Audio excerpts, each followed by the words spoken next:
Welcome to Classic Car Cave. The day I want to take it over and swap it for the Citroen, it has to piss down with rain. Sod's law, isn't it?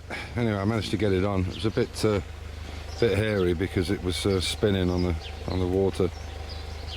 It's not the treads, these aluminium things that I put down here, or stainless, are fine. It's the ramps themselves, they're aluminium, and yeah, and the tyres are not the greatest. Anyway, it's on, it's secured. So this is the exchange for that Citroen. It's a turbo four-wheel drive system, and he's got a vehicle which I'll show you in the next part of the video that he wants to put this four-wheel drive system into, an engine. So he doesn't want the cab. I guess it's the same standard, same style of vehicle, except this was a double cab pickup, or a doka as they're known. And obviously we cut the back off it to put a steel sheet on it, which we use for the gardening work. So that's what we're getting, that's what we're exchanging for. Originally this cost me €100.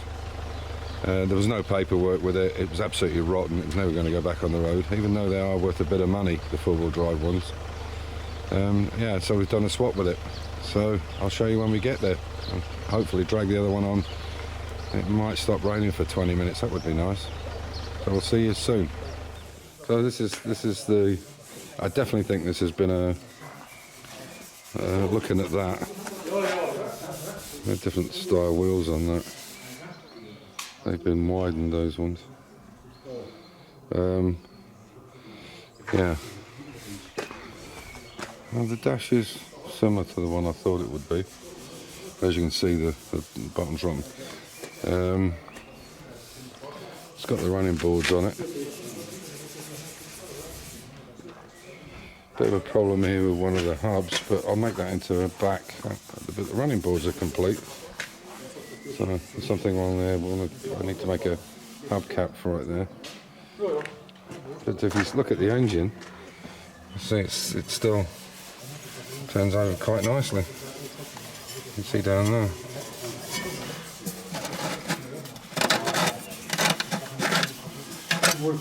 Oh. Looks like a breather. Sure, that's overhead valve.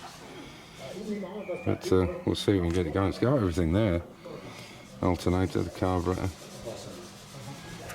So this is where the wheels would have gone on here. The back post, yeah, it was a saloon. You can see here. I'm just trying to make it into a convertible. But yeah. Oh, so they've got two big rims and two smaller ones. Okay, so we had a bit of a misunderstanding. He wanted me to bring the vehicle over this afternoon. I thought he was coming to me to get the vehicle, but so I know we've sorted it out now. So there you go. I'm quite pleased, and that's. That gearbox is okay, we might be able to use it. I don't know how many horsepower it is. Oh, you can hear the compression. I think we can get that going. Sorry the light's not particularly good in here. I've got a few lights up on the roof, but it's not. I've had to shove it right into the corner by the side of this Trabant. It's pretty tight all the way around. As you can see, there's a lot of room to move. So it's actually an 11U. It's an A series. It's Andre Citroen, Paris, and it's even got the original number 285790. But it's a U11, so I don't know. I'll check that what the date is. I don't know if you guys can see that. And it is overhead valve, like I thought it was. Nice compression on it. I think get the starter motor out, clean it up, do a few bits and pieces. If the gearbox works, we'll leave it as is. Even the radiator looks good. I'm quite pleased with that. Bit shit inside, I would imagine. Oh, it's not, it's that leaded by the look of it, soldered. So yeah, it seems to have nice compression on it. I'll just jump up on the trailer. I'll show you what I mean. Now you can see. Oh, that's my phone going. Oh, you can hear. You can hear it. So you can hear it there. The compression stroke. So I'll pop that back on just now so no water drops in. And yeah, obviously what we'll do is take the cab off, the wings, the running boards, clean up the chassis.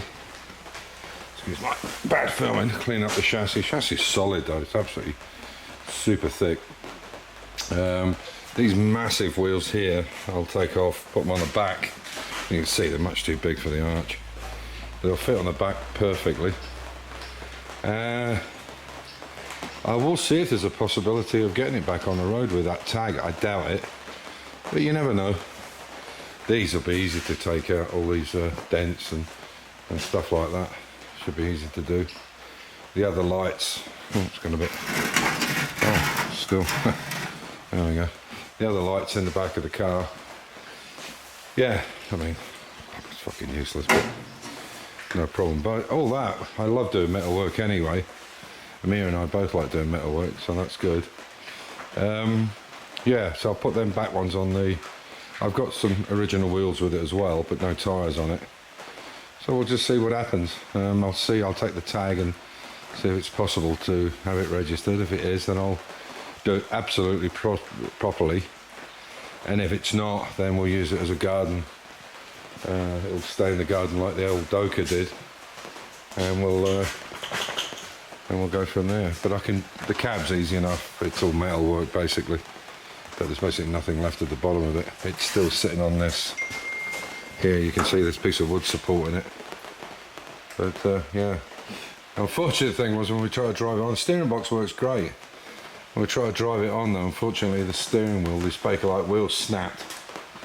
So you can't actually steer. I'll have to get a pair of mole grips on it or something if we're going to move it. But as you can see, the chassis is strong as hell. I mean, that's thick stuff.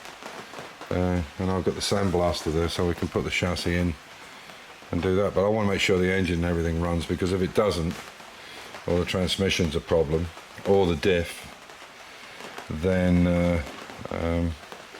I'll have to think about finding another engine for it, and obviously that will make it all different because the back end won't be any good in the box. So we'll just see. We'll see what happens. But even the fuel tank's still in it.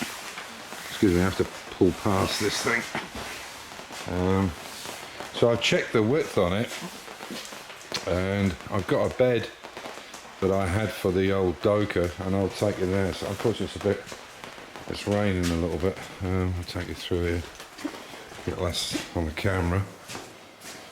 This is the Mark III that I've got to do up. I just need to fit that piece into it, and it needs a new quarter panel on the other side there. So I'll get that done and then sell it, put a new scuttle in it, and sell this as a shell with primer on it. It's a 70s car, so a 1970 car. So there's that back piece. I won't go out there. And that's got a box frame on it, like a box rail chassis on it, chassis frame. And that's 1.8 meters wide, which is perfect. But obviously it's 3 meters long, and it's just too long. What I could do is possibly make a backboard, cut it at 2 meters, because it'll be too much overhang, and make an upright on it, a 90 degree, so it sits across the back of the cab. If I'm going to keep it in the garden, that'll be easy to do. But with the price of metal, I didn't want to let that go. So there we go. So obviously you can see the cab's all falling off to one side there. So obviously this will take a bit of a back seat. The XK comes first, but we're not going to get it back for another month or so. But we will have to go down there once I can get hold of the guy. And we have to, if the bottom is painted and the engine bay on the Jaguar XK150, we can put it back on the chassis, and then we can paint the rest, because we want it bolted down on the chassis before we paint the rest of the car, because of all the joining strips and everything that goes in it. So, but this will get done. So on that note, stay safe, keep the faith, enjoy your hobby, and yeah, have a look around, use your eyes. You never know what you can pick up. Oh, there you go. That's a pun. Or nearly. Take care.